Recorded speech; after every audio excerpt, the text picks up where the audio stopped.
Assalamualaikum warahmatullahi wabarakatuh. Alhamdulillahirabbil alamin. Wassalatu wassalamu ala asrofil anbiya'i wal mursalin wa ala alihi washabihi ajmain. Amma ba'du. Yang saya hormati Ibu dosen Bunda Nofri Riawani, MS, dalam mata kuliah Manajemen Lembaga Keuangan Islam. Baiklah, kami dari kelompok 7 yang beranggotakan saya Ervan Kurniawan dan kedua teman saya Elisa Andini dan Ebni Nawira. Baiklah, di sini kami akan membahas tentang dana pensiun syariah. Yaitu dalam materi pertama akan saya bawakan pengertian dana pensiun syariah. Sebelum itu, kita harus mengetahui bahwa dana pensiun adalah suatu badan hukum yang mengelola serta menjalankan program yang menjanjikan manfaat pensiun sesuai dengan peraturan perundang-undangan yang berlaku. Dari mengetahui bahwa dana pensiun syariah adalah uang pensiun yang dikelola secara syariah. Disebutkan bahwa dana pensiun syariah adalah dana pensiun yang pengelolaannya dilakukan sesuai dengan prinsip syariah, sesuai ketentuan hukum Islam dan fatwa dari para Dewan Syariah Nasional atau MUI. Adapun beberapa fungsi dana pensiun bagi perusahaan. Yang pertama, memberikan rasa aman bagi para karyawan. Yang kedua, menghargai para karyawan yang telah mengabdi pada perusahaan. Yang ketiga, meningkatkan motivasi karyawan dalam melaksanakan tugas sehari-hari. Yang keempat, meningkatkan citra perusahaan di mata masyarakat dan pemerintah. Sedangkan fungsi yang bisa didapatkan oleh para karyawan yang akan menerima dana pensiun adalah yang pertama, dipastikannya penghasilan yang bisa didapatkan di masa yang akan datang setelah memasuki masa pensiun. Yang kedua, memberikan rasa aman dan dapat meningkatkan motivasi untuk bekerja.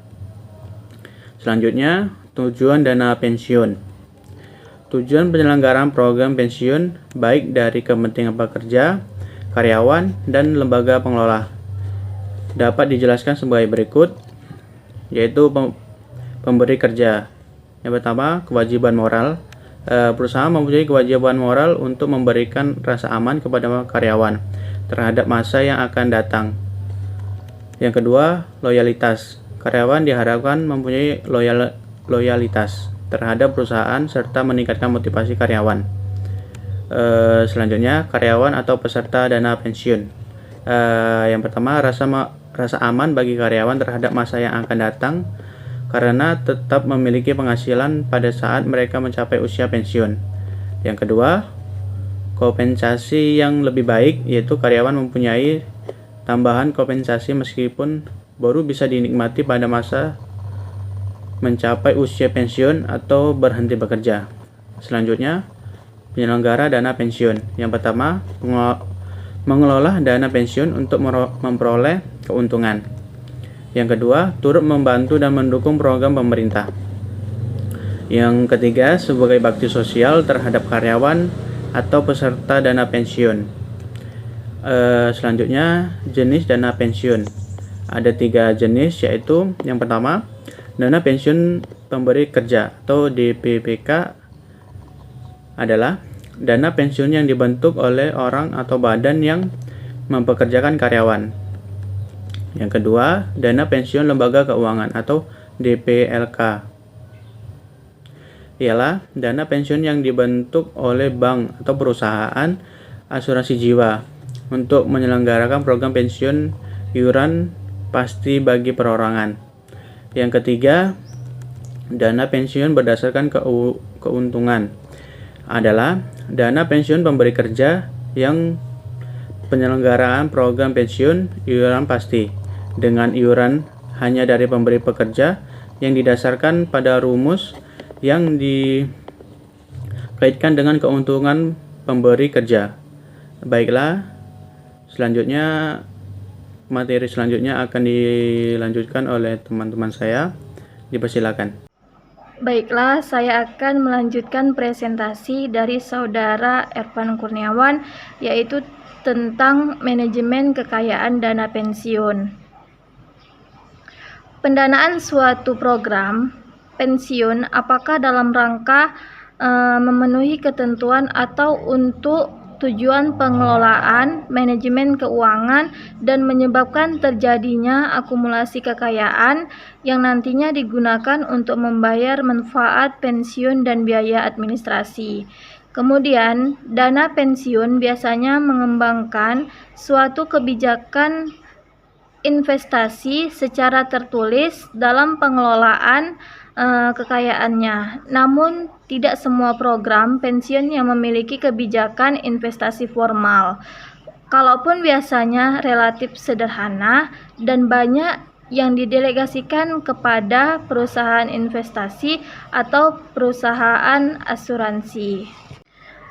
Kemudian, investasi dana pensiun secara umum diarahkan pada deposito berjangka di bank, deposito on call pada bank, kemudian sertifikat deposito pada bank, obligasi yang tercatat di Bursa Efek Tanah, kemudian bangunan, reksadana, sertifikat Bank Indonesia. Menurut Peraturan Menteri Keuangan tentang investasi dana pensiun dapat melakukan investasi dananya pada yang pertama itu surat berharga negara, kemudian tabungan pada bank, kemudian deposito berjangka pada bank, kemudian deposito on call pada bank, sertifikat Bank Indonesia, kemudian sertifikat deposito bank, dan yang terakhir saham yang tercatat di Bank Efek Indonesia. Sekian, terima kasih. Selanjutnya akan dilanjutkan oleh Saudari Efni Nawira. Baiklah, selanjutnya kebijakan dan kendala pengembangan dana pensiun syariah. Kebijakan investasi dana pensiun syariah di samping terpenuhnya prinsip syariah juga minimal mencakup komponen. Yang pertama, tingkat keuntungan yang dapat dilakukan dengan berbagai cara, antara lain dengan memaksimalkan keuntungan dengan memperhatikan keamanan dana dan kebutuhan likuiditas.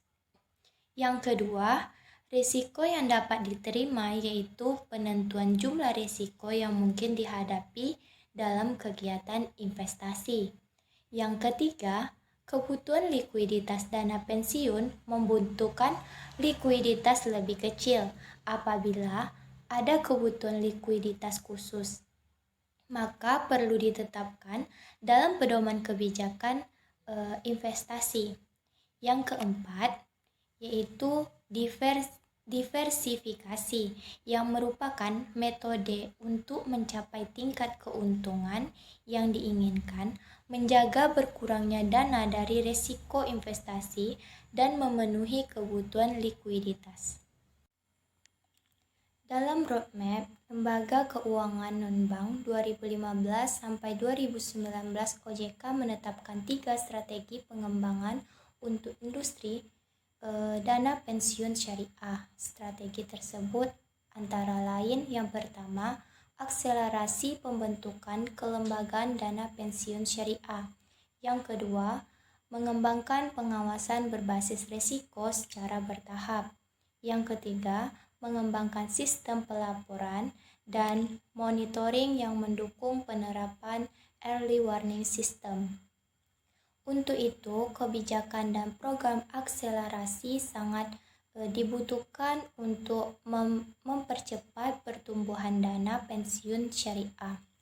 Kebijakan dan program tersebut diharapkan mencukupi untuk mendapatkan pendorongan dari pertumbuhan sisi supply and demand secara seimbang dan memperkuat permodalan, manajemen, dan sumber daya manusia bagi dana pensiun syariah. Selanjutnya yaitu kendala pengembangan dana pensiun syariah.